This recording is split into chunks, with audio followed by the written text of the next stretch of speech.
에베소서 1장 7절 우리 한 목소리로 같이 봉독하겠습니다. 같이 봉독합니다. 시작. 우리는 그리스도 안에서 그의 은혜의 풍성함을 따라 그의 피로 말미암아 속량 곧 죄사함을 받았느니라. 아멘.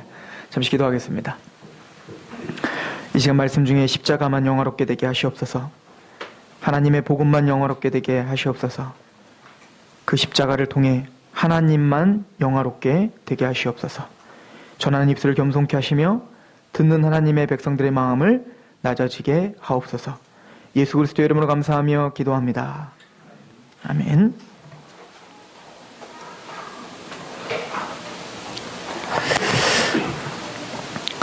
사도 바울은 에베소서를 쓰면서 우리가 지난주까지 살림과에 봤듯이 우리가 이 세상에 있기도 전에, 여러분들이 선이나 악을 행하기도 전에, 우리 인간이 이 땅에 창조되기도 전부터 하나님을 우리를 아셨고 정하셨다라고 말씀하셨습니다. 그래서 오늘 에베소서 1장 3절 4절을 우리가 상고한 대로 찬송하리로다. 하나님 곧 우리 주 예수 그리스도의 아버지께서 그리스도 안에서 하늘에 속한 모든 신령한 복을 우리에게 주시되 곧 창세전에 그리스도 안에서 우리를 택하사 우리로 사랑 안에서 그 앞에 거룩하고 흠이 없게 하시려고. 자, 하나님 우리를 아들 삼아 주셨고 거룩하고 흠이 없게 하시려고 이미 창세전부터 우리를 택정하셨으며 기억하고 계셨으며 또 마침내 우리에게 구원을 주셨다라는 것을 우리가 상고했습니다.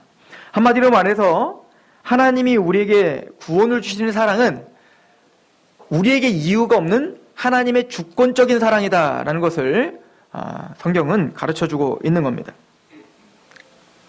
로마서 9장에도 보면 너희가 하나님의 백성이 된 것, 너희가 믿음이 생긴 것은 너희 어떤 열심이나 너희 어떤 간절함이나 너희 어떤 행함이 아니람을 끊임없이 선포하고 있었던 거죠.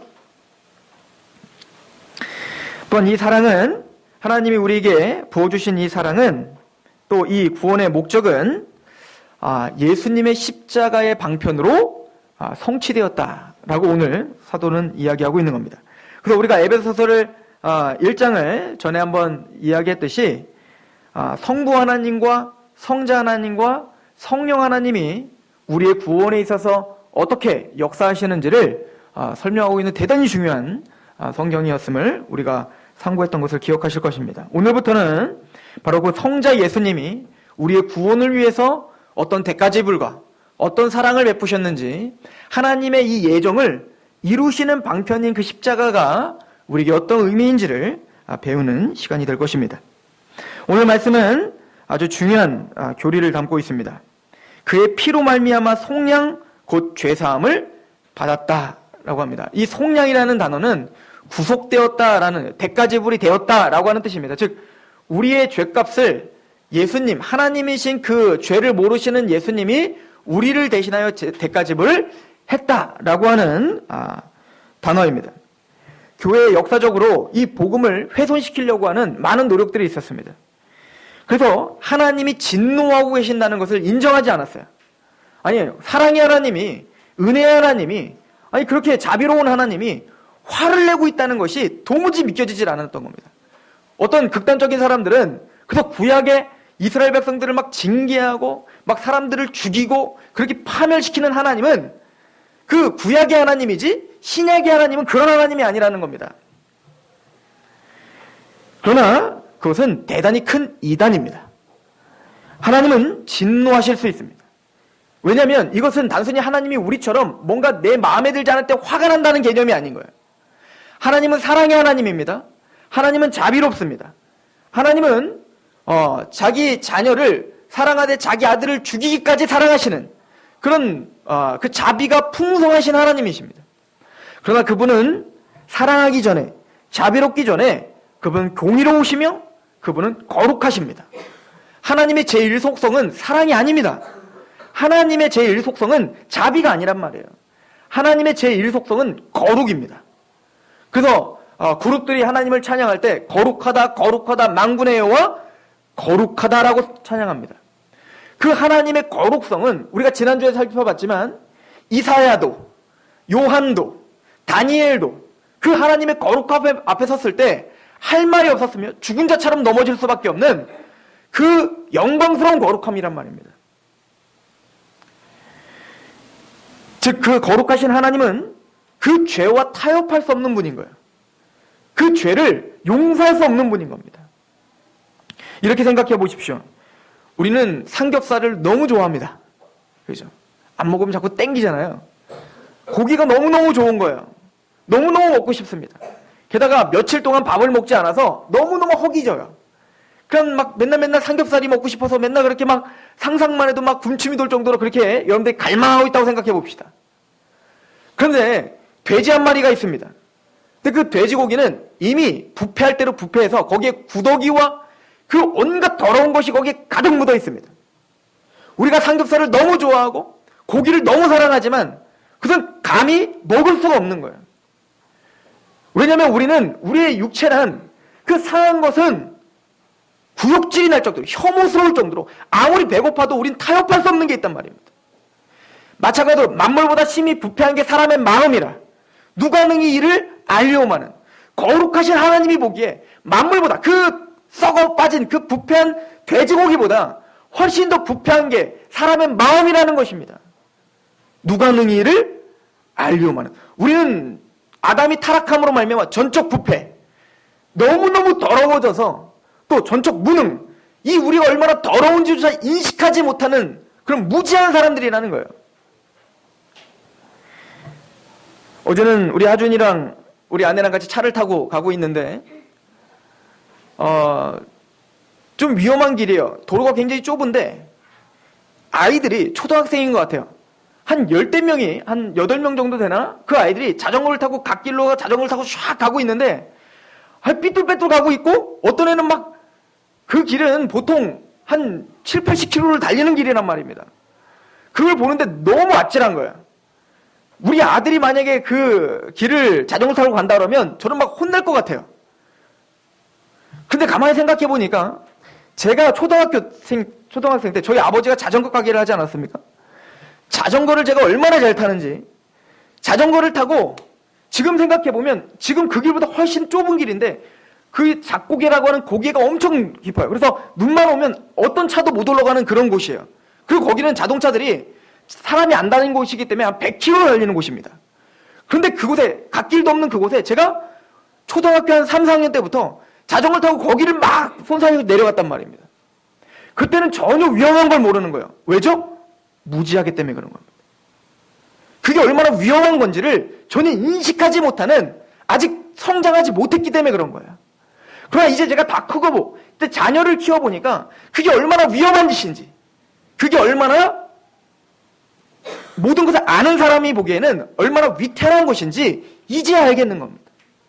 마찬가지로 우리는 너무나 무지하고 우리는 너무 지혜가 없어서 우리의 죄가 얼마나 위험하고 우리의 죄가 얼마나 심각하며 그 죄의 그 결과가 얼마나 거대한 파멸을 불러일으키는지를 우리는 전혀 인식하지 못하는 겁니다.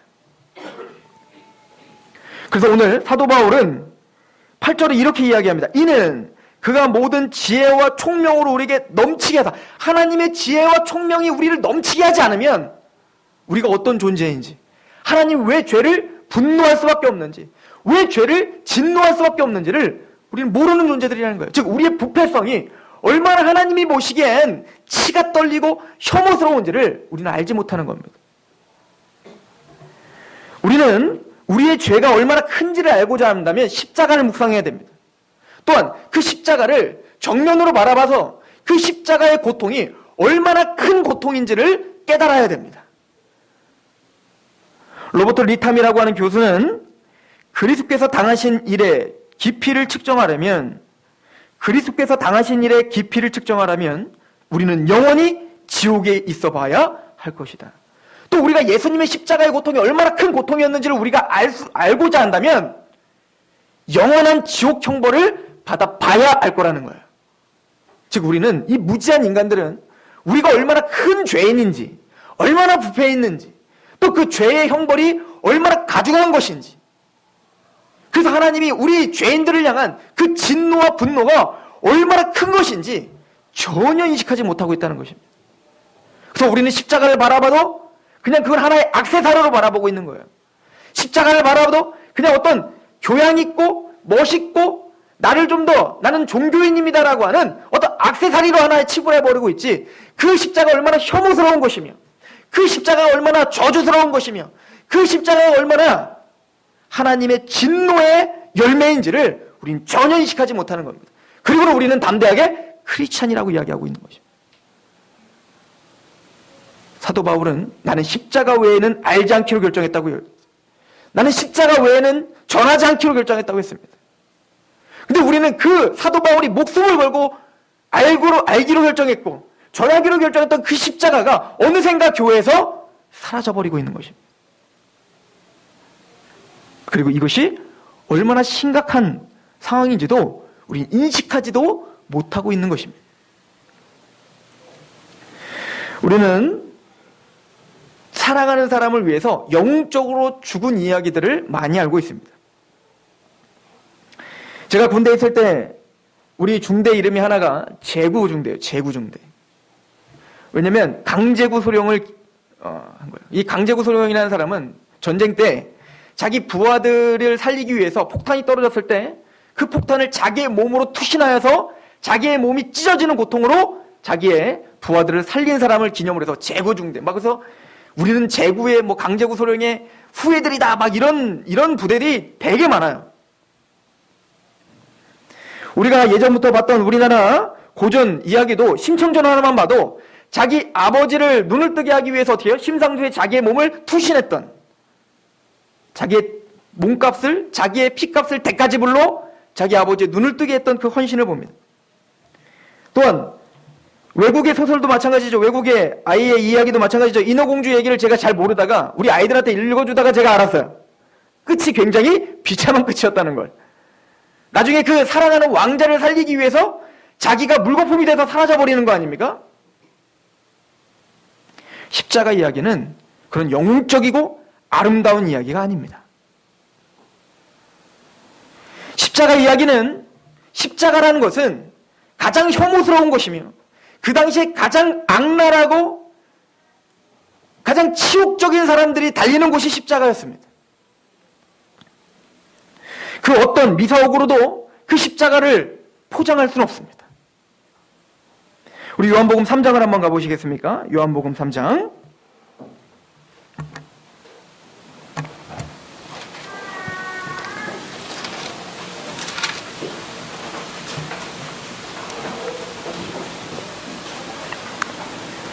요한복음 3장 14절에 예수님이 복음을 이렇게 설명해 주십니다.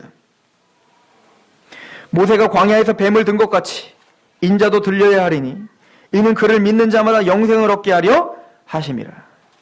모세가 광야에서 뱀을 든 것 같이 인자도 들려야 하리니, 즉 십자가의 나무에 달리시겠다는 것을 예언하신 겁니다. 나는 광야에서 그 뱀이, 그 놋뱀을 만들어서 그 이스라엘 백성들을 물려 죽이려고 했던 그 뱀을 놋뱀으로 만들어서 그 뱀이 장대에 높이 달린 것처럼 인자가 그 뱀과 같이 인자가 십자가에 달려야 하리라 라고 예언했습니다. 이 이야기는 바로 성경의 예언을 내가 몸소 성취하겠다는 거예요. 어떤 무식한 사람들은, 어떤 무식한 이단들은 십자가를 우리가 우상처럼 생각한다는 거예요. 그래서 십자가가 달린 곳은 우상이라는 것입니다. 그리고 그들은 이렇게 말합니다. 그 당시 십자가는 사형틀인데 만약에 예수님이 교수형 달렸으면 끈을 묶고 다닐래? 만약에 총살을 당했으면 총 묶고 다닐래? 그런 것처럼 니들이 총 묶고 다니는 것처럼 우스운 일처럼 니들은 그 십자가를 달고 다니는 거야. 그럼 니들은 무지한 우상숭배자들이야. 이렇게 말합니다.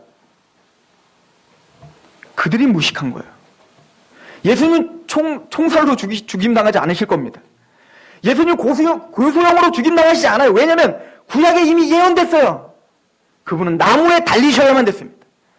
그분은 십자가의 형틀이 선행되고 있었던 그 로마 시대에 죽임을 당하셔야 됐습니다. 왜냐하면 신명기에 나무에 달린 자마다 저주를 받은 자죠. 예수님 십자가에 달리신 것은 저주를 받으신 거예요. 어떤 영웅담이 아니에요. 예수님이 십자가에 달리심은 처절하고 혐오스러운 저주를 받으신 것입니다. 그 저주는 바로 우리가 담당해야 될 저주였습니다. 그리고 말합니다. 16절에 하나님이 세상을 이처럼 사랑하사 독생자를 주셨으니 이는 그를 믿는 자마다 멸망하지 않고 영생을 얻게 하려 하심이라. 주님은 제자들에게 끊임없이 설명을 했습니다. 나는 선한 목자다. 선한 목자는 양을 위하여 목숨을 버리거니와 이를 내게서 빼앗는 자가 있는 것이 아니라 내가 스스로 버리노라. 내가 그 저주의 십자가로 누군가의 압력에 의하여 달리는 게 아니라 내가 스스로 목숨을 버리노라. 누가복음 12장 50절은 나는 받을 세례가 있으니 그 이루기까지 나의 답답함이 어떠하겠느냐. 여러분들 이 구절을 자세하게 상고해 보십시오. 누가복음 12장 50절 나는 받을 세례가 있다. 십자가를 짊어지는 걸 말하는 겁니다. 난 십자가를 짊어져야 된다. 그 이루기까지 나의 답답함이 어떠하겠느냐. 이 답답함이라는 단어는 휘네코라고 하는 단어입니다. 비통함, 마음이 억눌린 상태를 말하는 거예요. 심각한 고통과 인간의 몸으로 오신 그 예수님이 자신이 버틸 수 없는 그런 심각한 고통과 그 비통함을 어찌하겠는가. 우리 너무나 쉽게 생각하는 그 십자가는 예수님에게는 비통함이었고 마음이 억눌린 상태. 그래서 땀방울이 핏방울이 되도록 그 온갖 스트레스로 말미암아 그 모든 혈관들이 터져 땀이 피와 섞여서 나올 정도로 어마어마한 고통과 어마어마한 스트레스를 받는 것이 바로 십자가였고, 바로 하나님과 단절되는 고통이요 또 사람들과 단절되는 고통인 것입니다. 엘리 라마 사박다니, 하나님이요, 하나님이 왜 나를 버리십니까? 우리는 상상할 수 없는 고통이에요, 사실은.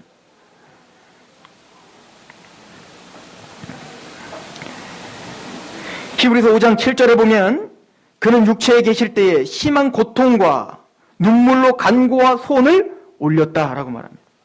바로 겟세마네 동산의 그 기도를 이야기하는 것입니다. 심한 고통과 눈물로 간구와 소원을 올렸고 아들이시면서도 받으신 고난으로 순종함을 배웠다. 주님은 상상할 수 없었던 그 고통을 통하여 순종이라는 걸 배우셨다는 거예요. 하나님이신 아들이. 그런 요한복음 18장 11절에 말합니다. 아버지께서 주신 잔을 내가 마시지 아니하겠느냐. 그 잔은 우리가 마셔야 됐습니다. 우리가 십자가에 달려야 됐고 그 십자가 형벌은 영원한 지옥 형벌과 방불한 형벌이었습니다. 저는 오늘 말씀을 통해서 제사에 대한 이야기를 좀 하고 오늘 말씀의 이 대속에 대한 의미를 다시 한번 알고자 합니다. 우리 레위기 16장을 한번 보시겠습니까? 레위기 16장.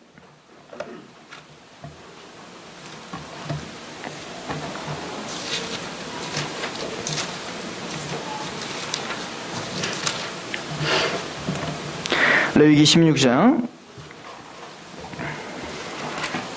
20절부터 28절까지입니다.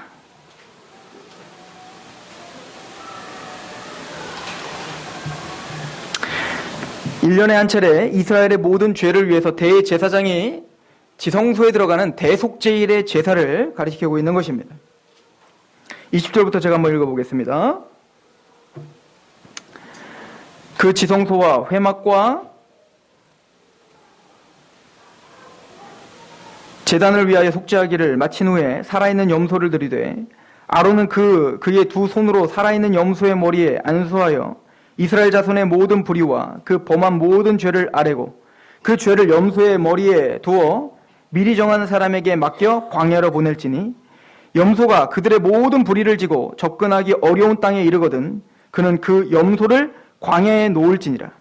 아론은 회막에 들어가서 지성소에 들어갈 때에 입었던 세마포 옷을 벗어 거기 두고 거룩한 곳에서 물로 그의 몸을 씻고 자기 옷을 입고 나와서 자기의 번제와 백성의 번제를 드려 자기와 백성을 위하여 속죄하고 속죄제물의 기름을 제단에서 불사를 것이요 염소를 아사셀에게 보낸 자는 그의 옷을 빨고 물로 그의 몸을 씻은 후에 진영에 들어갈 것이며 속죄제 송아지와 속죄제 염소의 피를 성소에 들여다가 속죄하였은즉 그 가죽과 고기와 똥을 밖으로 내다가 불사를 것이요 불사른 자는 그의 옷을 빨고 물로 그의 몸을 씻은 후에 진영에 들어갈지니라. 여기 중요한 게 있습니다.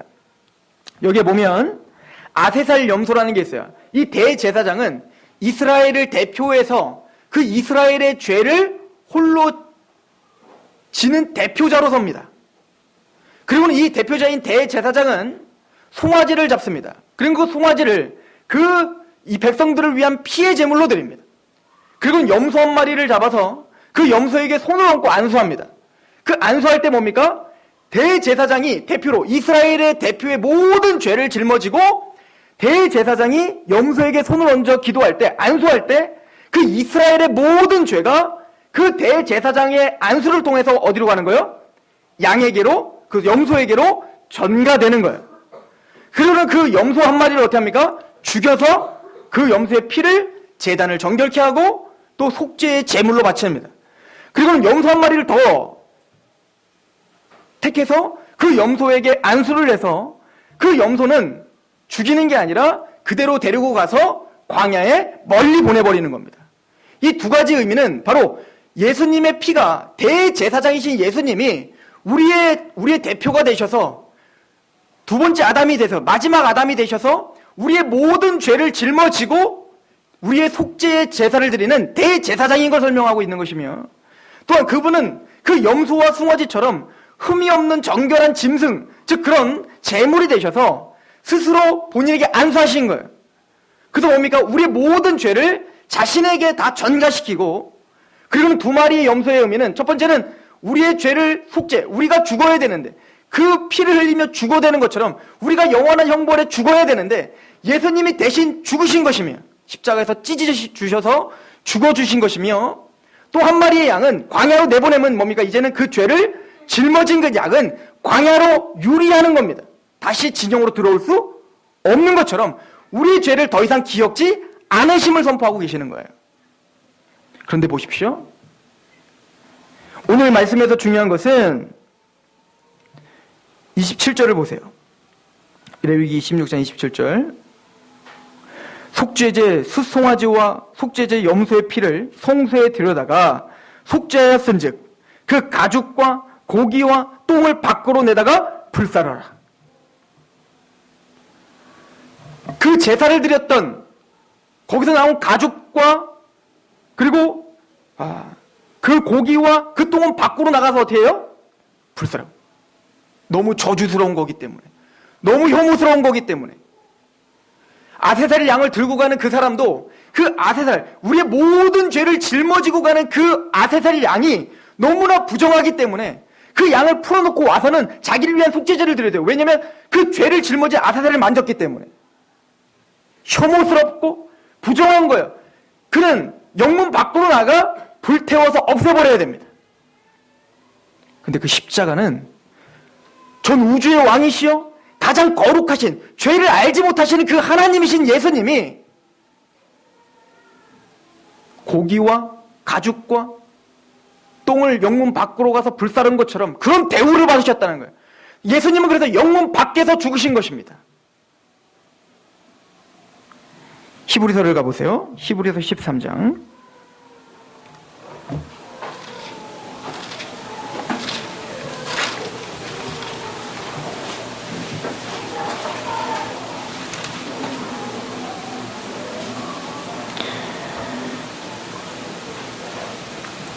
(11절부터) 보겠습니다. 히브리서 13장 11절. 이는 죄를 위한 짐승의 피는 대제사장이 가지고 성소에 들어가고 그 육체는 영문 밖에서 불사름이라. 그러므로 예수도 자기 피로서 백성을 거룩하게 하려고 성문 밖에서 고난을 받으셨느니라. 그 혐오스러운 모든 죄를 짊어진 영문 밖에서 불살라야 되는 그런 혐오스럽고 가장 저주스러운 모습으로 예수님 십자가에 죽으신 것입니다. 원래는 그 일을 우리가 담당해야 될 일이었어요. 우리는 그 아세살 양이 더럽고 부정한 것처럼 우리는 만물보다 심히 부패한 사람들이라 우리가 사실은 하나님의 영문 밖으로 내쳐지고 불살르며 그리고 우리가 우리를 완전히 파멸로 몰고 가야 맞는 것입니다. 십자가란 우리가 짊어져야 될 그 혐오스러운 그 저주를 예수님이 홀로 담당하셨다는 걸 믿는 것입니다.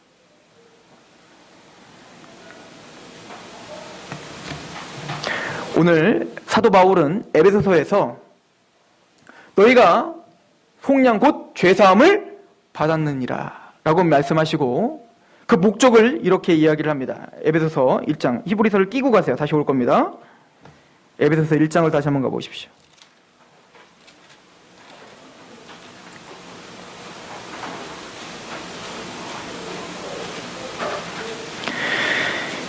(1장 7절에) 우리는 그리스도 안에서 그의 은혜의 풍성함을 따라 그의 피로 말미암아 속량 곧 죄사함을 받았느니라. 이는 그가 모든 지혜와 총명으로 우리에게 넘치게 하사, 즉 우리는 이 사실을 알게 된 겁니다. 성도란 이 사실을 알고 믿는 사람들인 거예요. 예수님이 이런 처절한 제물로 나를 대신하여 죽으신 것을 알고 믿는 사람들이에요. 그래서 이 사랑과 이 구속과 이 속죄를 경험한 사람들에겐 12절에 이런 결론이 나옵니다. 같이 한번 읽어볼까요? 시작. 이는 우리가 그리스도 안에서 전부터 바라던 그의 영광에 찬송이 되게 하려 하심이라. 예배자가 될 수밖에 없는 겁니다. 그리고 히브리서는 이렇게 마무리를 짓습니다. 히브리서 13장을 다시 한번 가보십시오.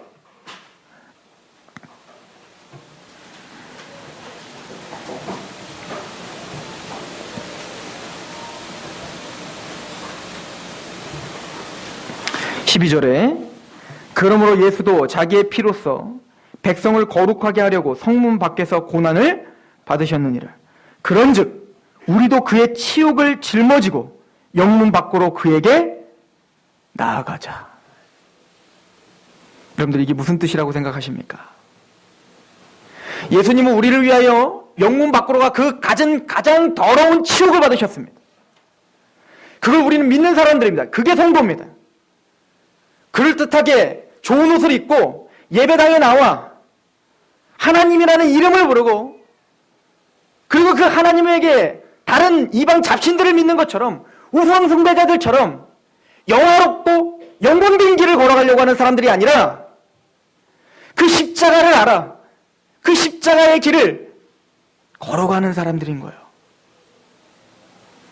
너희가 나를 따라오려거든 자기를 부인하고 자기 십자가를 지고 따라오라. 이 십자가의 감격을 아는 사람들, 그 피로 말미암아 내가 속량 곧 죄사함을 받았다는 감격이 있는 사람들은 이 고백이 있는 겁니다. 그 십자가가 얼마나 혐오스러웠는지. 그래서 많은 제자들은 그 십자가를 진다고 하는 그 예수님을 떠날 수밖에 없었고 그 예수님을 부인할 수밖에 없었습니다. 저주하며 부인했어요. 왜냐하면 그런 메시아는 내가 원했던 메시아가 아니기 때문입니다. 그 메시아는 이런 메시아가 아닙니다. 사람들이 한 대 때리면 천사를 동원해서 군대를 동원해서 그 모든 원수를 갚아줄 메시아가 됐습니다. 제자들은 배신당했던 거예요. 예수님은 영문 밖에서 그렇게 처절한 모습으로 십자가에 죽으셔서 제자들은 도망간 겁니다. 지혜와 총명이 없었습니다. 성령님이 그들에게 강하게 임재하실 때 그때야 지혜와 총명의 영이신 지혜의 영이신 성령님이 오셔야 그 십자가의 의미를 깨달았습니다. 그리고 왜 십자가에 하나님의 그 진노를 만족시켜야 됐는지 이제야 깨달은 거예요. 그래서 예수님을 믿었던 그 제자들은 예수님처럼 영문 밖으로 나가기로 결정한 것입니다. 이게 기독교입니다. 그러므로 우리는 예수로 말미암아 항상 찬송의 제사를 하나님께 드리자. 이는 그 이름을 증언하는 입술의 열매니라.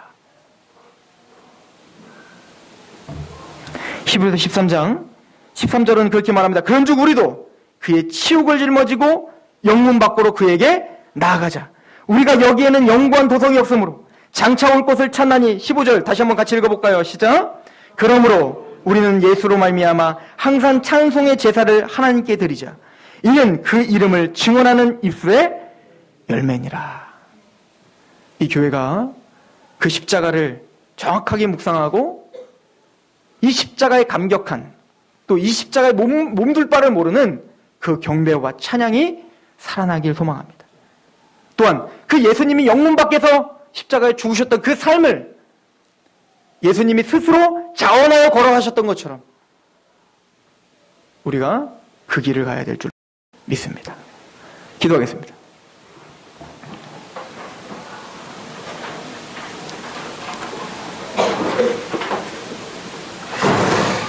하나님, 우리는 예수님의 십자가의 은혜에 대해서 이제 상고할 것입니다.